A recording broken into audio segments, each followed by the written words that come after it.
Good day everyone, my name is Jean Dadong and now I am going to explain why these numbers are fall under to the remembering domain, especially number 19, 20, 20, 24, 25, and 26. So the question of number 19, which is it is used when we want to emphasize the action or the verb and the target of the sentence rather than the object. So it is MCQ questions, which is these questions are under to the remembering domain because they are require recalling specific definitions or characteristics of active and passive voice. So same as long as to the number 20. So the question of number 20, it is where the subject is the one doing the verb or doing the action and the opposite of the passive, which is these questions also MCQ questions. They are aligned with the objectives of define the active and the passive voice of the verb because they aim to clarify and provide definition for the grammatical concepts. So these questions asked for the definition of the voice that emphasizes the action and the object of the sentence rather than to the subject. The correct answer is letter A, which is the passive voice as it fits to the description provided.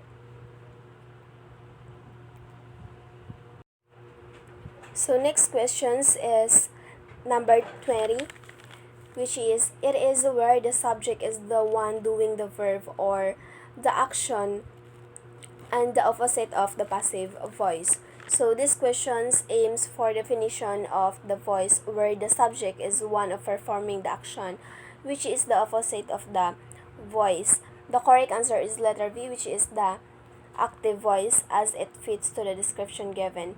So these questions fall under to the remembering domain because they test the ability to recall and recognize the definition of active and passive voice without requiring a deeper understanding or analysis of concepts.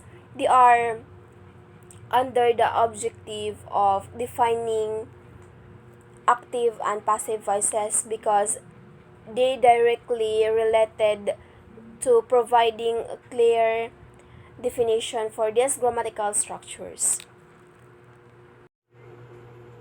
So we already done to the MCQ questions and now let's move on to the true or false questions. So these questions are under to the remembering domain because they are require recalling specific definitions for characteristics of active and the passive voice. They are under the objective of define the active and the passive voice of the verb. So, because they aim to clarify and provide definition for this grammatical concepts. So, this is the first statement to the number 24. Statement is incorrect. Incorrectly define the passive voice by stating that the subject acts of the doer of the action. So this is false because in passive voice the subject receives the action rather than performing it.